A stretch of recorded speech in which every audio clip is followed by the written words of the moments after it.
जय गजानन माऊली मित्रांनो, ही आहे महाराष्ट्रातील सर्वात शिस्तबद्ध पालखी. विदर्भाची पंढरी म्हणून ओळखल्या जाणाऱ्या शेगावमधून दरवर्षी आषाढी वारीसाठी श्री संत गजानन महाराजांची पालखी निघते.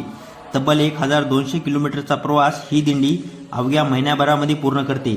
या पालखीचे लाखो वारकरी सहभागी होत असून सुमारे 250 टाळकरी, 250 पताकाधारी आणि 200 सेवाधारी शिस्तबद्ध पद्धतीने आपली जबाबदारी पार पाडतात.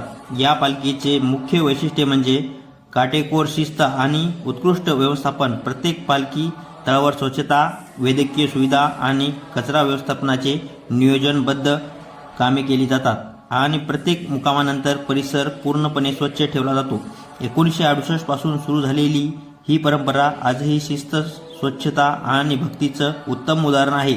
तुम्ही यंदा वारीला जाणार का?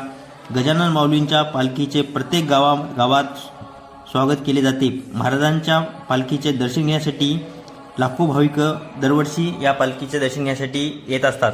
तर मित्रांनो, महाराजांच्या पालखी जिथं मुक्काम आहे ना, तिथं महाराजांच्या मुकुटाचा अभिषेक केला जातो आणि इथे महाराजांची दररोज आरती करून पालखी पुढे निघत असते. तर प्रत्येक गावामध्ये रांगोळी टाकून महाराजांचं जंगी स्वागत होत आहे आणि महाराजांच्या पालखीचे दर्शन घेण्यासाठी खूप जण गर्दी करत आहेत. तर तुम्ही आतापर्यंत महाराजांच्या पालखीचं तुम्ही दर्शन घेतलं आहे का? जर तुम्ही महाराजांच्या पालखीमध्ये सहभागी होऊन जर दर्शन घेतलं नसेल तर आमच्या व्हिडिओच्या माध्यमातून तुम्ही घरी बसून सुद्धा दर्शन घेऊ शकता. आणि आमच्या चॅनलवरती नवीन असाल तर आमच्याला लाईक करा, शेअर करा, सबस्क्राईब करायला विसरू नका. तर असेच व्हिडिओ रोजच्या रोज तुम्हाला येतील. तर किती शिस्तबद्ध पद्धतीने महाराजांची पालखी रस्त्याने चालत आहे. टाळकरी टाळ वाजित आहेत, पताकाधारी झेंडे आपले फडकीत आहेत. तर किती सुंदर असं दृश्य पाहायला मिळत आहे. जर तुम्ही आतापर्यंत पालखीमध्ये कधी सहभागी झाला नसाल तर आमच्या व्हिडिओच्या माध्यमातून देखील सहभागी होऊ शकता आणि तुम्हाला महाराजांची पालखी कशी वाटत आहे याबद्दल मला कमेंट करून नक्की सांगा. जर तुम्ही आतापर्यंत कधीच श्रींची पालखी पाहिली नसेल, महाराजांच्या पालखीमध्ये सहभागी झाला नसाल तर मित्रांनो एक वेळेस होऊन बघा. तुम्हाला खूप सुंदर अनुभव मिळेल.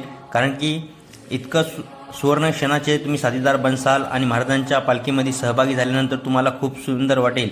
जर तुम्ही एक वेळेस महाराजांच्या पालखीमध्ये सहभागी झालात ना तर तुम्हाला पुढच्या वर्षी या म्हणून सांगायची गरज पडणार नाही. तुम्ही स्वतःहून येसाल.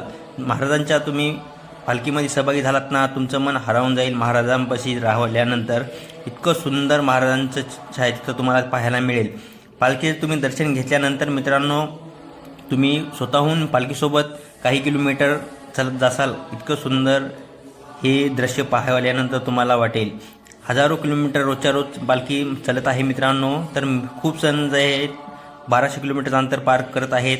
तर तुम्ही पण 10-20 किलोमीटर तुमच्या जितकं होईल तितकं या पालखीसोबत जा. जर तुम्ही आतापर्यंत आमच्या व्हिडिओला लाईक केलं नसेल, शेअर केलं नसेल, सबस्क्राईब केलं नसेल तर प्लीज आमच्या व्हिडिओला लाईक करा, शेअर करा, सबस्क्राईब करा, ताकी असेच तुमच्यासाठी मी रोजच्या रोज व्हिडिओ घेऊन येत जाईल.